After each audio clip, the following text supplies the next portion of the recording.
Hi, everybody. Welcome to our webinar today. My name is Jing Song, and I'm the Director of Content Marketing at Hyperproof. I'm also the principal researcher and author of this year's IT Compliance Benchmark Survey and the report. I'm really glad that you took the time out of your day to spend time with us. We're really excited to share the survey findings with you and kind of some key best practices. And over here, we also have Matt Lato joining us, speaking on this webinar as well. Hi, Matt. Hey, JC. And hi, everybody that's joined. Thank you so much for joining. And I'm Matt Lato. I'm the Chief Growth Officer for Hyperproof and get the opportunity and the pleasure to work with JC every day. But really excited to talk with you guys about, this year's survey. And, a happy Wednesday again and looking forward to working through this together. And yeah, let's jump right in. Thanks, JC. Yeah, a quick reminder before we jump in, just want to let you know this webinar is being recorded, so you could actually go back and watch it on demand. After the webinar itself, we will automatically send you the full compliance benchmark report as well, so you can get that in your inbox. Okay, with one last thing. We will have time after this presentation for some live question and answer. We do want to hear from you. So if you have a question, please just type it in and we will get to your questions at the end. With that, let's jump in. So here's just kind of a quick overview of what we're going to cover today.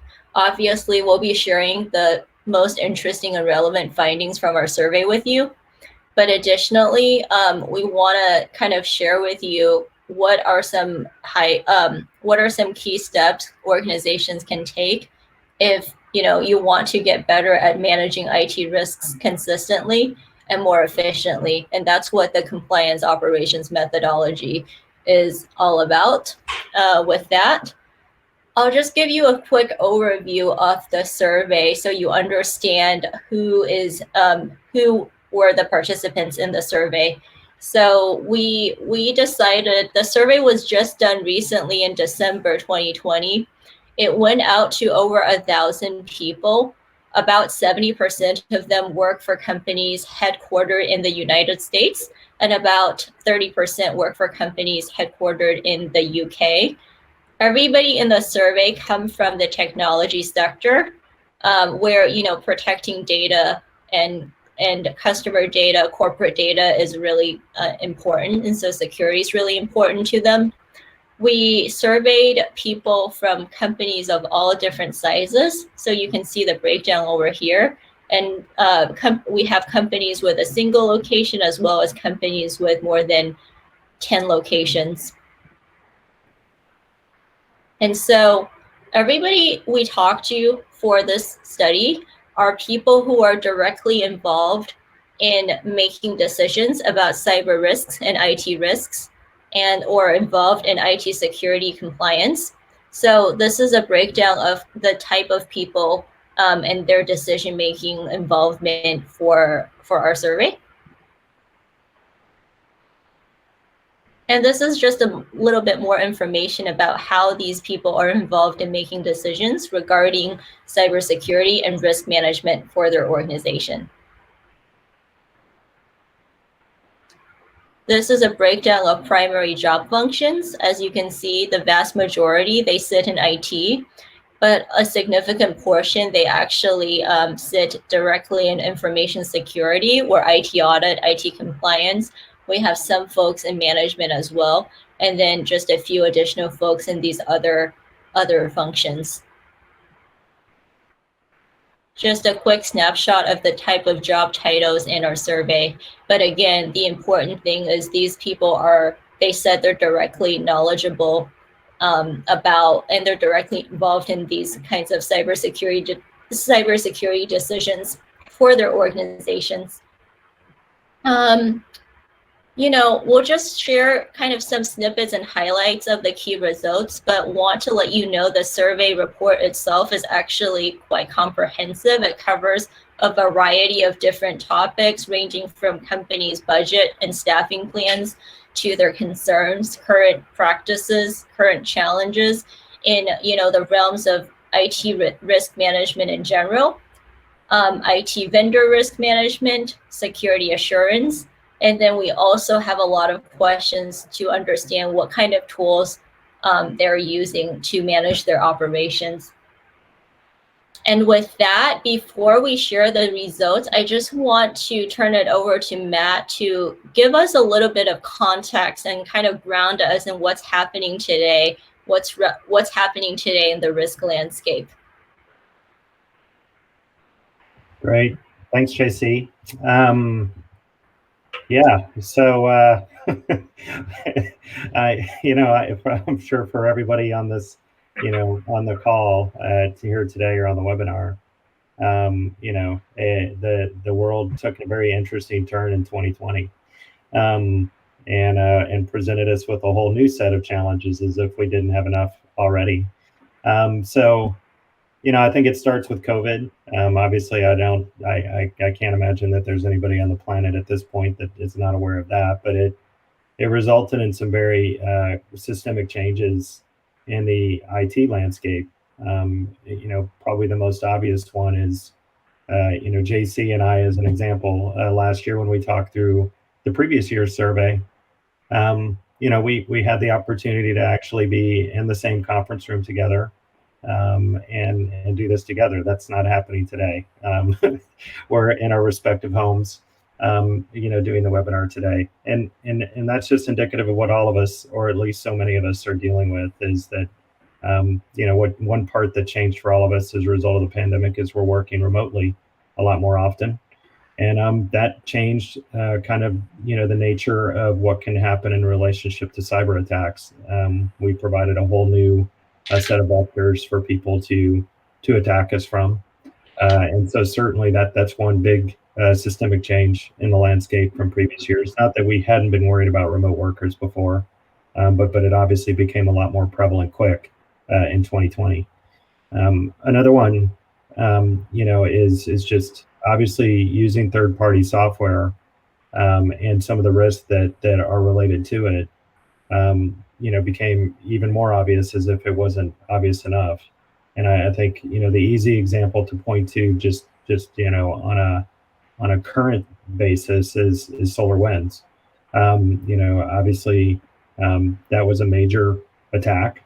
They leveraged third-party software to conduct it. And I think, unfortunately, we can go back every month over the past year and see, that type of news-related article again and again and again. And I think it's so much of it's related to where we all use so many more cloud services. I don't see us ever, going back to the Stone Age or whatever, and working with on-premise data centers. We're not going back there. But I think what it has made us more sensitive to is this third-party risk, and the fact that we're putting very sensitive information into these solutions, and there is a risk that those can be compromised. And so I think we're all even more aware of that than we were previously. And then I look at the final piece as far as just the landscape change. Privacy, we knew, I think we've all been aware that privacy is becoming a larger concern. And I think it took on an even bigger concern in 2020. And I expect that once we actually exit the pandemic, it will become even more prevalent.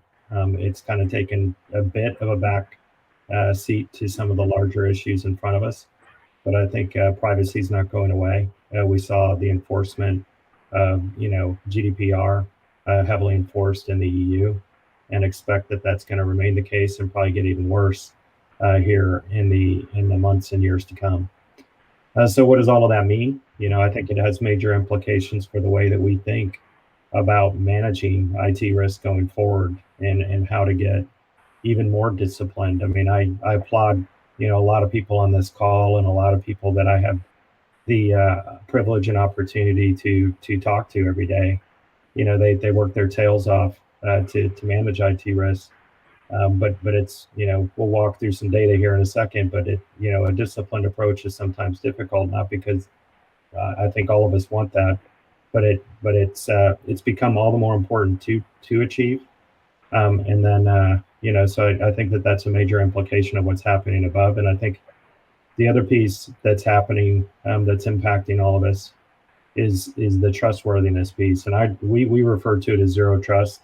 We've effectively entered into a place where everybody needs a security assessment. Everybody needs a SOC 2 report.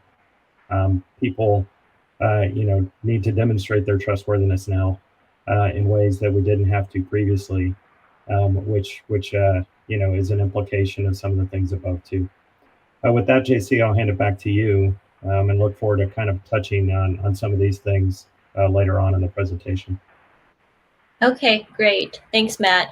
So the first kind of thing, set of questions we ask in the survey is just to understand how aware are companies, right? Are they aware that they want to take a more disciplined approach to managing IT risks? Are they trying to, resource staff and are they adequately resourced to do so? So one of the key questions we asked was around budget for IT risk management and compliance overall. And, in an environment where concerns about cybersecurity attacks are really high, and, data privacy regulations are definitely very top of mind for companies and for consumers as well, it's not surprising for us to find that more than half, the 54% of surveyed companies in this particular survey, they are expecting to spend more money on IT risk management this year than they did last year. Only a minority, 16% of companies in the survey said they plan to spend less money this year on IT risk management. And we also asked people specifically about their compliance budget because, in general, we know compliance obligations seem to be growing for organizations. We wanted to prompt respondents to consider a budget that includes technology, staffing and training, advisory services, and audits as well. And we found that virtually everybody in the survey said they do plan to increase their compliance budget by at least a small amount, if not greater. And kind of the most common increase band is somewhere between 25 to 50% versus where they are today. And you can see also that some organizations, just under 20%, they're planning for an even bigger increase.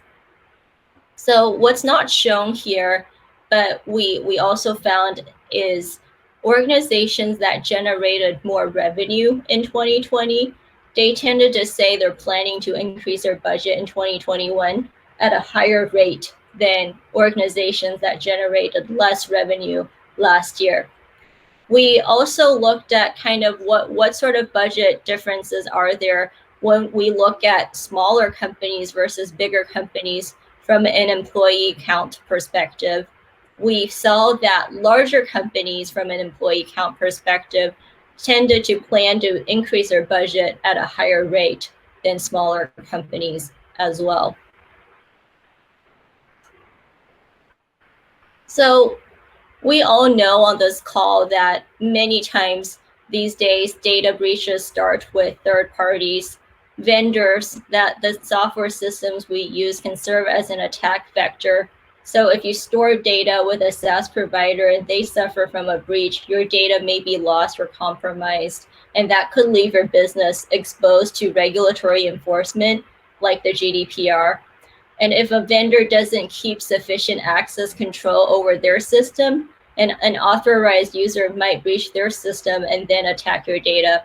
So we really wanted to understand what tech companies are thinking, how worried are they about their third parties. And one sign that organizations are actually pretty concerned about their third parties is that there's planning to spend more money to manage third-party risk in 2021 than they did last year. And some additional questions we asked, not on the slide, but that are interesting is, we wanted to see if organizations today in general are more worried about third-party risk versus, their internal environment. So we asked them, are you more concerned that your internal defenses aren't strong enough against bad actors, or your third party's defenses aren't strong enough against bad actors? And we really found that the results are neck to neck. So kind of equal proportions of organizations are saying, oh, I'm more worried about internal defenses versus those who are more worried about their third parties. Additionally, 84% of people in this survey, they told us that today they have a defined process in place to identify, treat, and monitor third-party risks. So you can see that organizations have a desire to mature their third-party risk management processes. So we asked people, what are the key drivers of your budget increase? And this is what we found. These results are probably not surprising to you, but what we found was the number one driver, according to people in this particular survey, was changes to regulations around cybersecurity and data privacy. Actually, 86% of people, respondents based in the US, they anticipate that in the US, we will soon have a federal data privacy law similar to the GDPR. And they have said that we are anticipating this sort of regulatory change, and we're factoring this into our compliance budget for 2021. And what else? As Matt talked about, organizations are just using third parties more and more and storing their data in third parties and cloud services. So that is certainly a driver of them wanting to spend more focus on IT risk management and compliance. Additionally, this was outside of the survey, but we think that organizations may also choose to increase their 2021 budget because of COVID-19. It's possible that companies had to use their budget last year, allocated before the pandemic hit, to cover the cost of addressing the COVID-19 crisis. And so they've had to put planned initiatives on hold last year, and they're planning to revive those initiatives this year.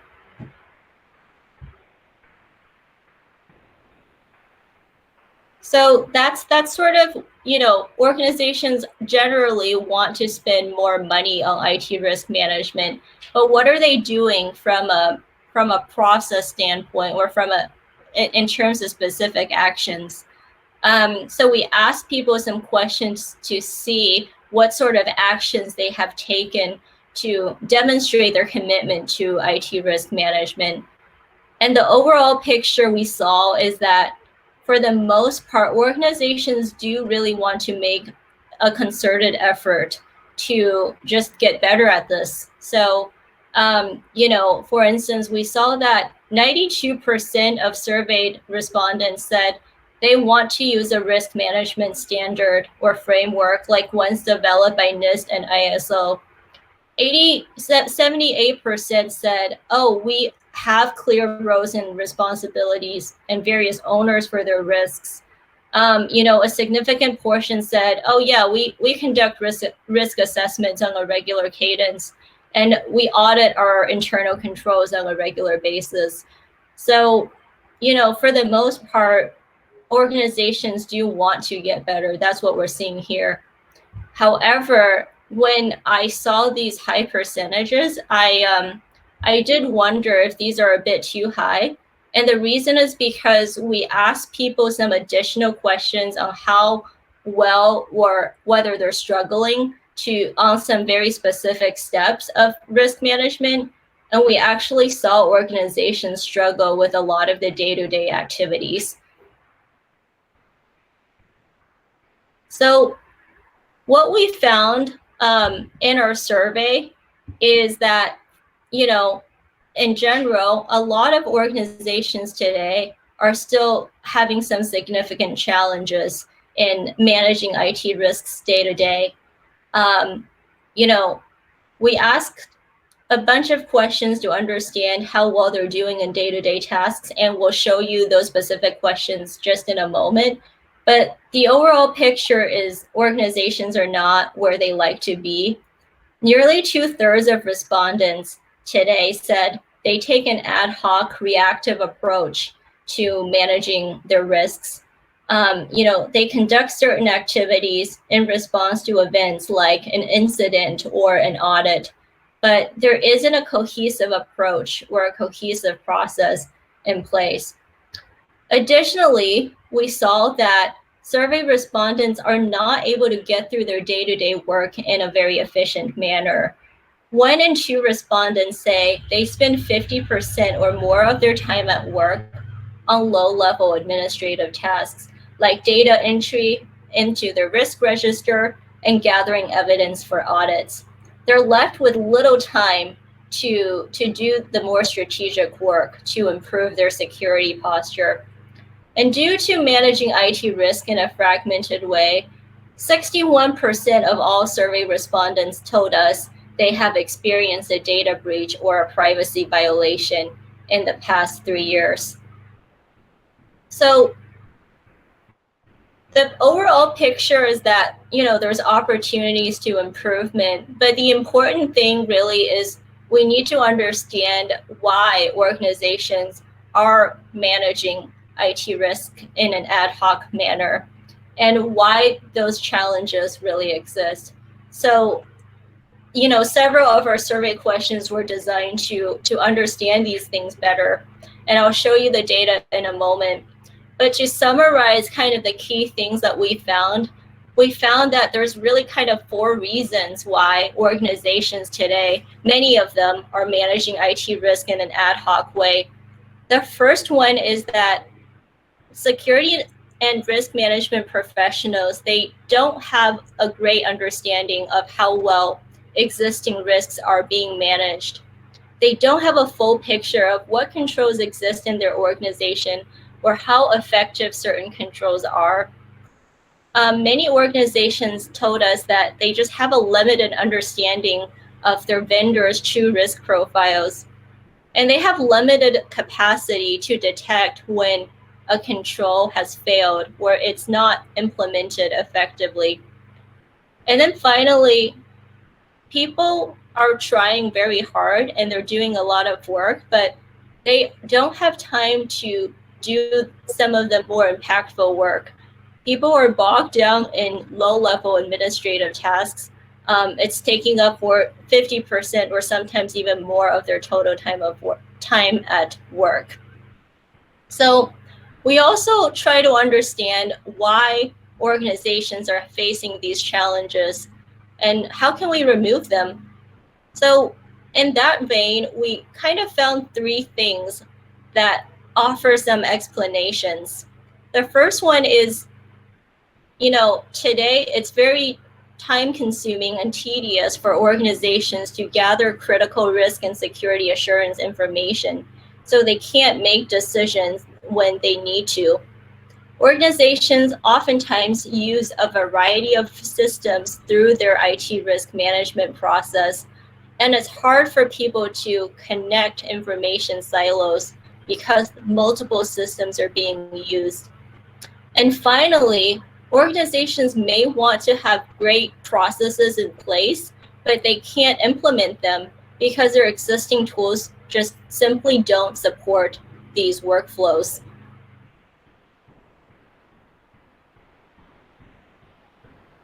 So what you see here is just some data on how respondents rated themselves in their organizations in being able to execute various risk management and compliance tasks. And this is sort of like these tasks are generally recommended by bodies like NIST and ISO. And it's basically a process, right, where an organization starts with identifying their risks, and then they make sure that controls are in place to meet their risks. Once controls are designed, they're actually tested and monitored. And anything that's not working, wherever there are gaps, those information and issues are captured and actioned on in a prompt manner. So we ask people, how well are you doing? And what you see here presented are percentage of companies that said, hey, we need some significant improvement in doing this. So, what you're seeing here is that about half of all companies struggle to understand how well existing risks are being mitigated, and they're not always sure where the issues are. So for instance, if a company struggles to know what controls are in place around certain risks, then they don't know how well the risk is mitigated. And if it's difficult or, they're not testing how effective a control is, it means that certain controls could have failed without their knowledge.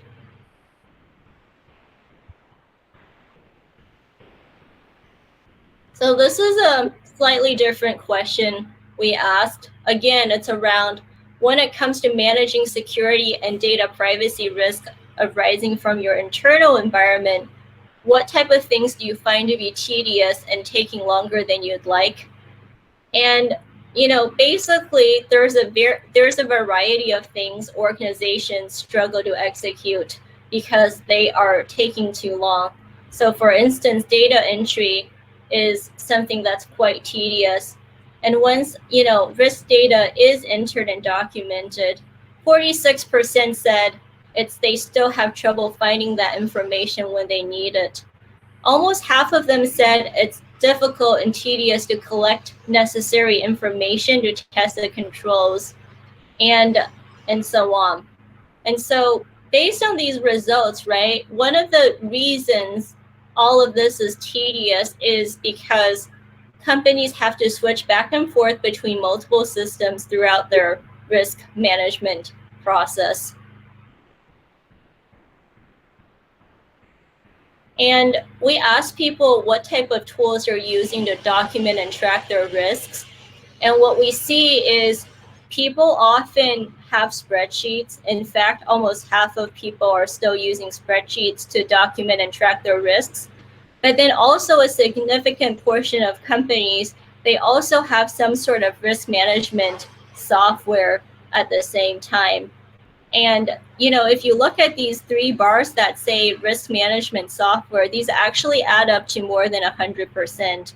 And so this suggests that companies may be using spreadsheets and some sort of risk management software as well, which again means that their data is fragmented. And that means it's hard to find relevant risk information when they need it.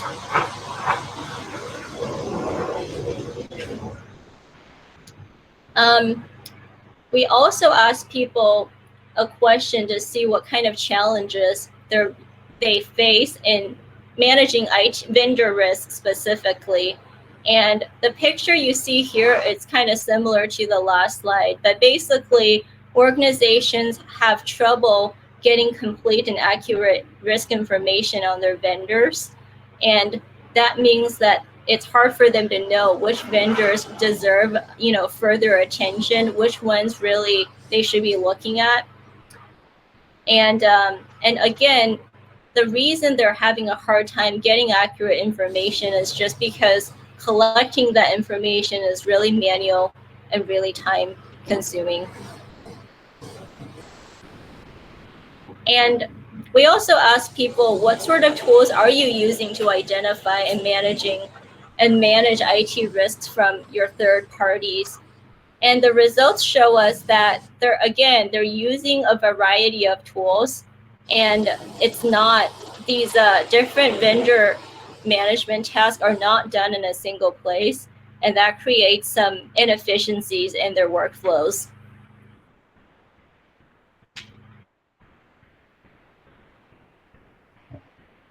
JC, you want me to take this one? Yeah, that would be great. Put some water. All right, great. So Yeah, so I mean, a lot of important data there, and interesting information and feedback that JC just walked through. I think on this one, it's talking about this question is about preparing for audits and just which tasks take way longer than people would like. And I wish I could say that this is surprising, but it's not, and I think it's reflective of some of the information JC's already walked through. But locating evidence in support of audits, and finding that evidence when you need it, is very, very time consuming for organizations. And that's very indicative in that the responses here. You can see that over 50% of the respondents looked at that and said, wow, that's taking way too much time, and it's not a value added task. And the other piece is communicating with the auditor and some of the back and forth. And I think that too is reflective of a lot of what I've seen talking to companies. It's a real struggle to find evidence, not just in relationship to an audit, but also in support of your compliance related work. And then the communicating with the auditor. I think that the reason that one stands out is I don't think it's so much that it takes time to communicate directly with your auditor. It's the fragmented nature and the gathering the information while people try to communicate effectively with them that consumes a lot of time. So just moving along, um, then we asked, hey, how many people actually have a purpose-built systems for managing evidence, managing the collection of it? And you can see what people responded to here. The lion's share are leveraging file storage systems that we're all familiar with. This is very reflective of the conversations I've had over the last 3 years. It's this repetitive cycle of OneDrive, G Drive, Dropbox, Box.com, people storing their information there. But ultimately, I think organizations are doing a great job of at least methodically storing it. That doesn't necessarily make it easy to find, and it doesn't make it easy to collect. It's very interesting and reflective of a lot of what we've seen over the last 3 years. And with that, JC, I think I'll hand it back to you. Okay, sounds good. Apologies, everyone. I had to, there's a bit of noise in the background, so I'm just having to move to a more quiet location. Please bear with me. The joys of, I'm sure we can all laugh at that. I don't know any of us that haven't had to to move around in this day and age to avoid the noise that kind of rotates around our respective households. So I'm sure everybody understands, JC. Thank you. Well, so the other question we wanted to ask is to see if organizations have what kind of approach they're taking to monitoring, specifically, monitoring the effectiveness of internal controls they've stood up to mitigate, certain risks. And what we found is that audits is actually the default method organizations use to gauge the effectiveness of their internal controls. And continuous monitoring is actually not very common here. And again, I think this is the data is showing what it is, because many organizations, they are just struggling to get enough time to do everything they need to do to get through their audits. They really haven't had the time to evolve and mature their monitoring system. But again, if they're just relying on external audits to ensure that their controls are working, that just means their controls are working at a point in time. There's still all those other days of the year when there isn't an audit, when they just don't know if their controls are working or not, and that puts them at risk. And so this is just, our question around what tools they're using to manage their IT compliance efforts. And we see that the kind of more and more organizations are using software designed for managing IT compliance operations. But again, some are using GRC tools, and about 20% are still using spreadsheets, which is very manual and it's prone to errors. And so, from all the customers we've talked to at Hyperproof over time, something that comes up again and again is how much of their work time goes to really administrative tasks. But so in the survey, we wanted to quantify this. And so we asked people what portion of, the team that's responsible for risk and compliance management, what portion of their time is spent on low-level repetitive tasks that aren't a good use of their time. And this is what we found is half of all respondents are saying 50% or more of that team's time goes towards repetitive administrative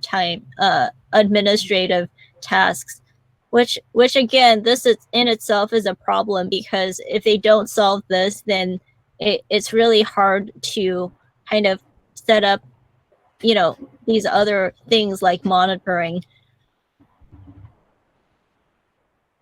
And so, again, this is just a recap of what we talked about in this section and these questions that you saw.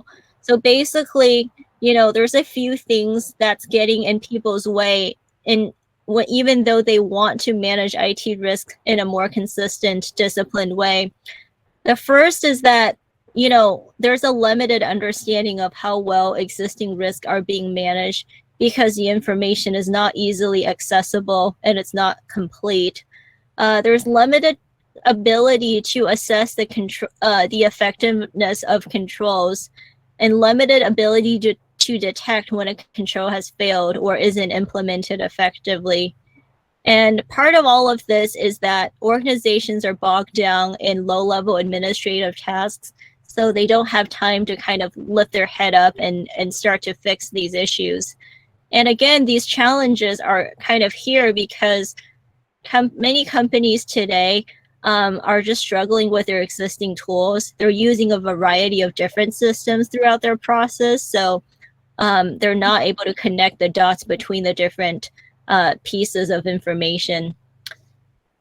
And so, obviously what we presented here is kind of in broad strokes. This is what's happening for over about 65% of the organizations, but some organizations are doing a lot better, and they're able to manage risks better, they're able to avoid security incidents better, and they're able to spend less time than the average organization at administrative tasks.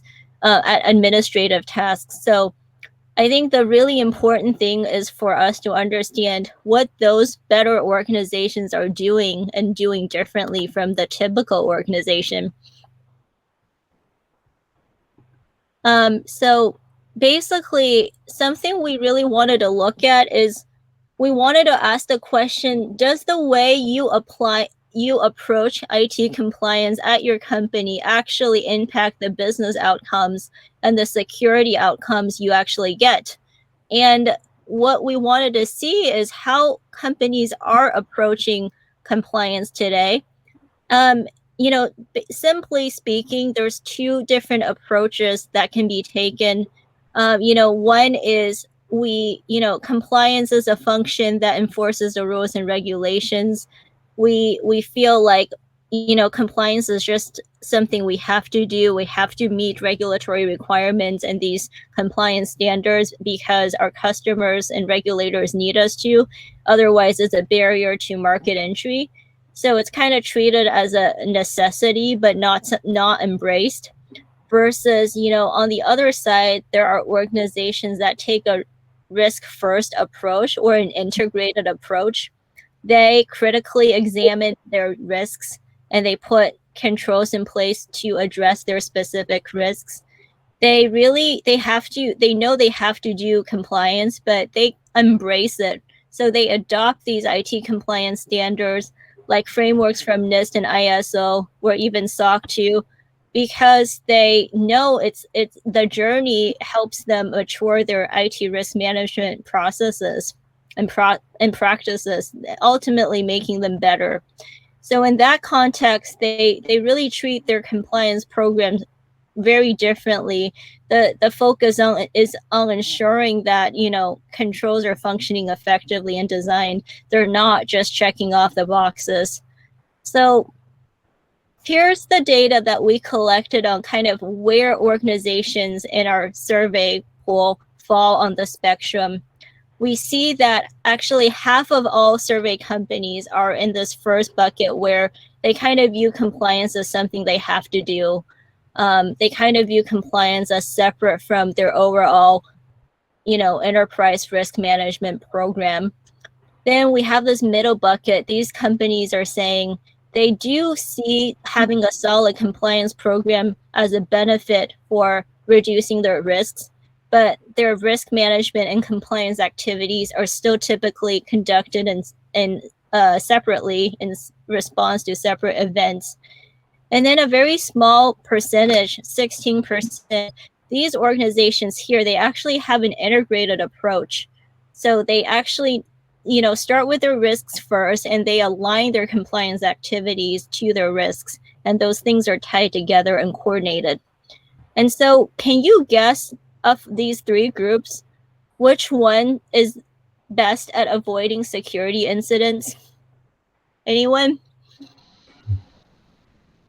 Well, it probably is pretty obvious, but we did find that when companies take an integrated view and approach on the way they manage their IT risks and tie compliance activities to the risks, they do better. They're better at avoiding security incidents than those who, you know, companies who kind of separate compliance function and the risk management function. And then this kind of middle group is somewhere in the middle. And of course, it's really difficult to avoid data breaches. Most CISOs today just operate under the assumption it's going to happen at some point.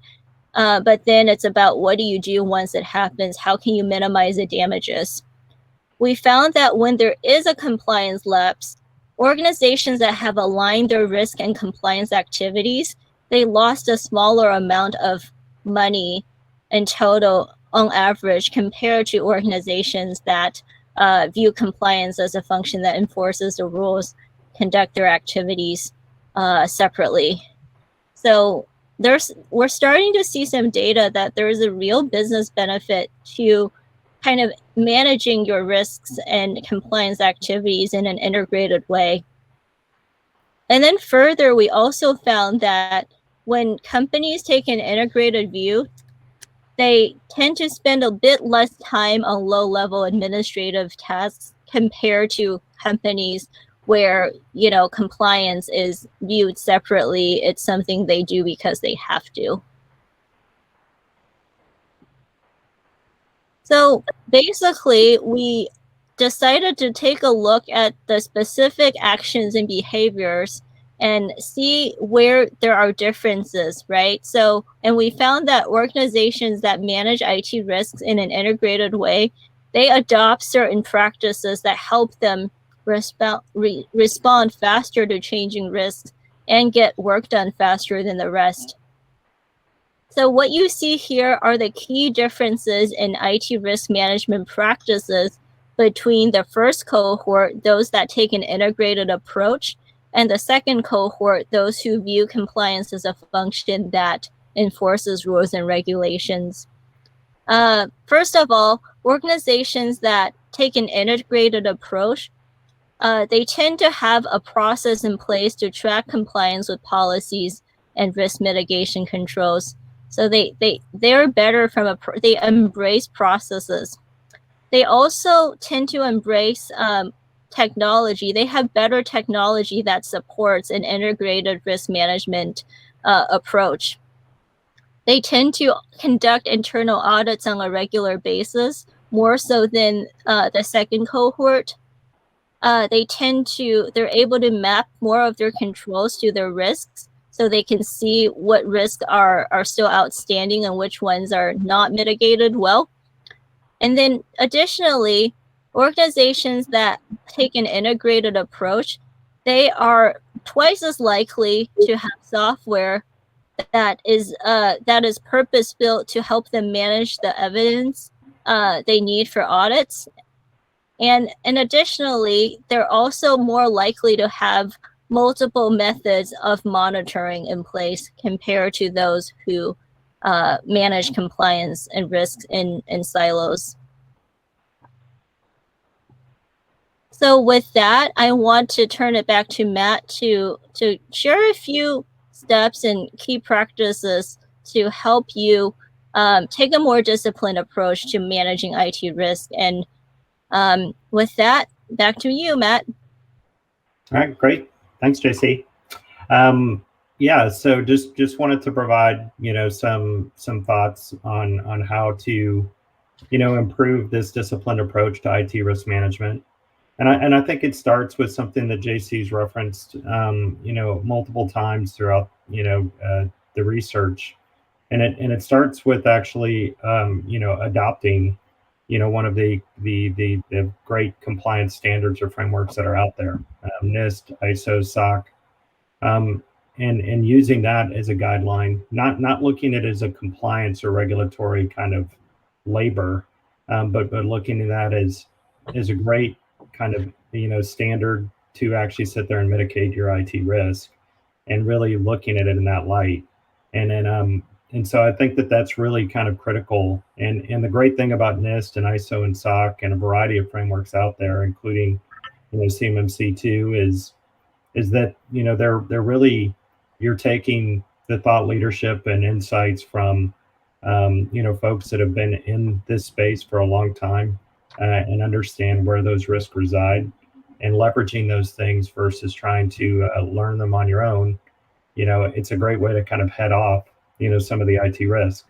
So IT governance and starting with some of these frameworks, we think is critical.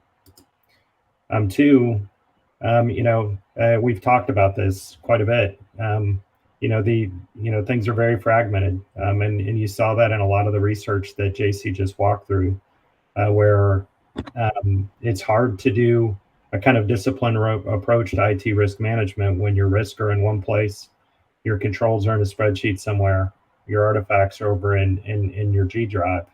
Ultimately, I think it's important to look at how to either connect those disparate silos, or potentially actually house them in one or two solutions to sit there and solve for this.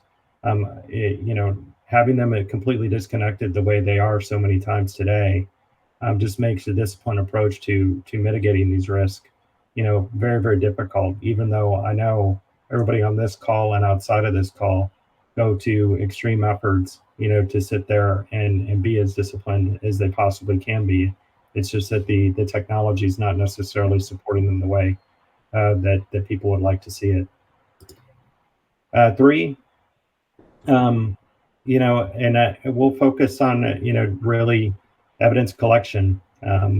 It's a huge, as you saw in some of the research, it's a huge area of administration. It's a manual task more often than not. It's consuming a lot of time. So anything and everything that can be done to automate, the collection of evidence is part of it.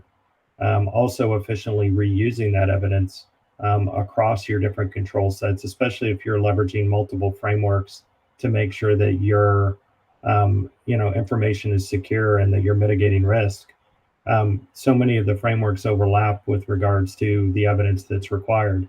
And so understanding how to lever that stuff and ultimately automate that evidence collection, limiting the actual manual burden, non-value added tasks, so that these really high level professionals can focus on the larger issues, is going to be a critical part to ultimately solving for this. Four is ultimately we all use a lot of different technology, and we see this repetitively. I know talking to the marketplace and talking to customers and prospective customers all the time that people use Jira, people use a lot of different tools, but there are a lot of repetitive tasks in managing these things. And unfortunately, a lot of these tools don't work well with other tools. And so we think one part of it is, you need tools that work well and play well with Slack and Teams and Jira and all the other tool sets that we use in our environments every day to be productive. But past that, you need something to help automate, the repetitive tasks wherever possible too. So many times, when I've talked about this with different companies, it comes down to spreadsheets and calendars is the way to remind one another about what's due when, and that's just not really a sustainable way. And so I think finding ways to streamline that part of it as well is really important.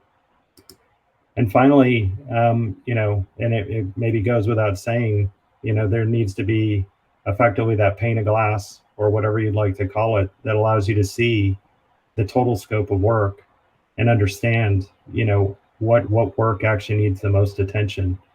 Because what I've seen so far in talking with a lot of different companies is they're completely overwhelmed on an overall work level.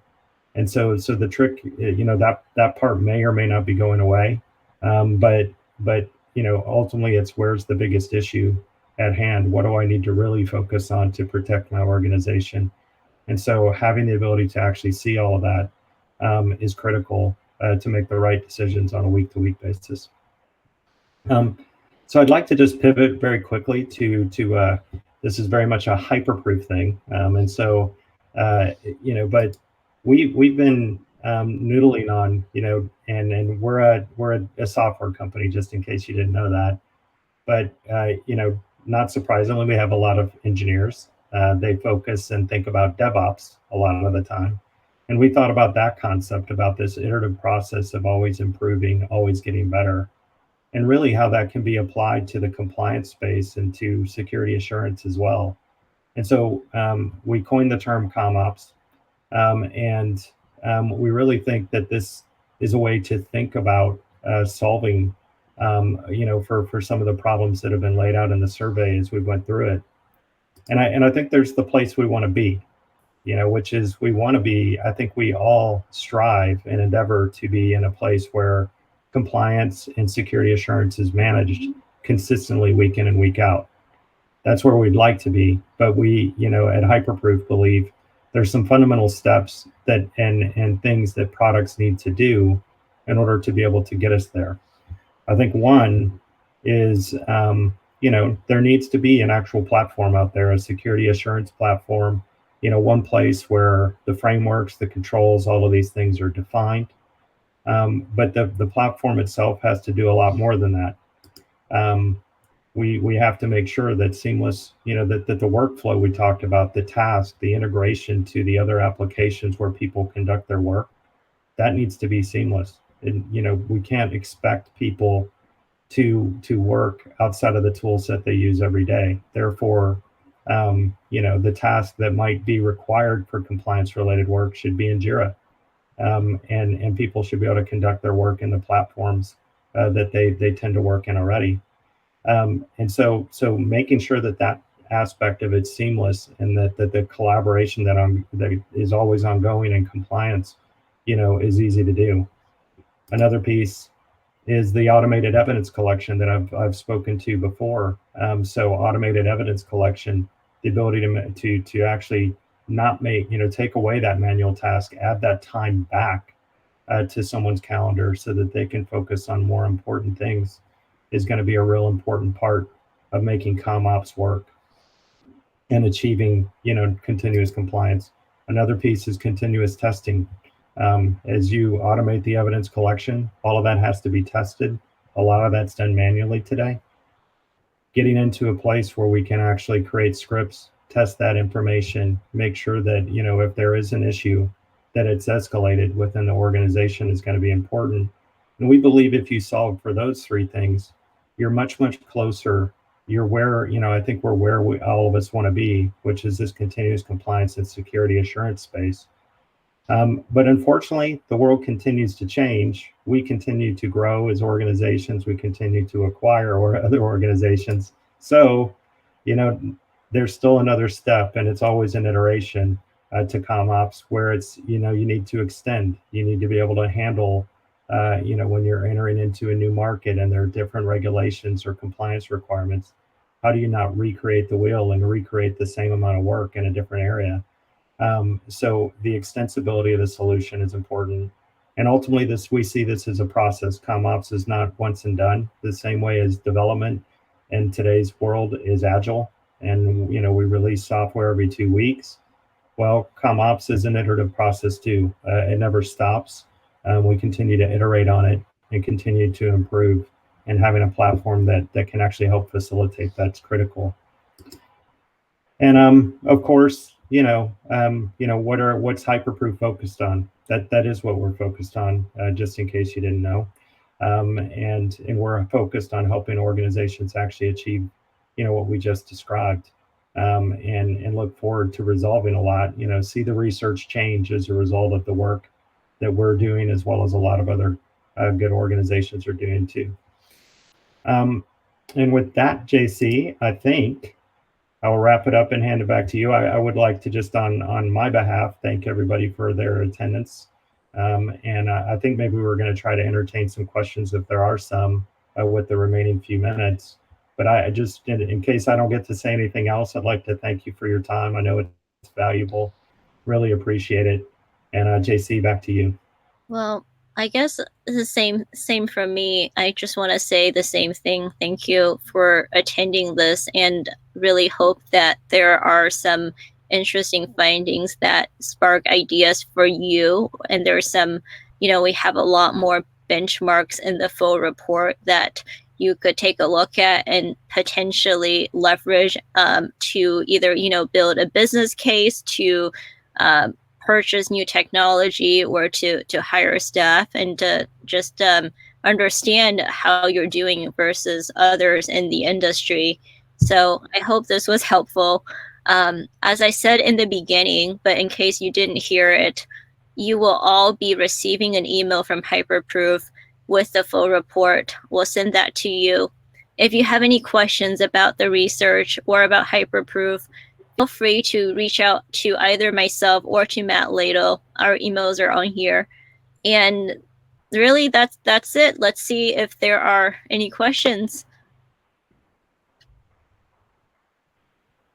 I'll just wait for a moment, but as of now, we don't have any yet, Matt.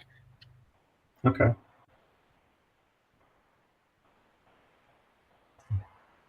It's yeah, so it's okay. It's a lot to absorb. But I'm sure as you get the report, everybody, please, as JC already said, feel free to reach out to JC or myself. We really, I know both of us geek out on this particular subject and enjoy, thinking about it all the time. And if there's an opportunity to talk to anybody on the call about it at a later date, we'd love to. And again, just thanks so much for your time. And you guys have a great Wednesday. Happy Wednesday again. Thanks, everyone. And yes, the slides are available. You can access them when you go to watch the on-demand webinar. All right. Thanks, everybody. Have a good rest of your day. Bye-bye. Bye-bye.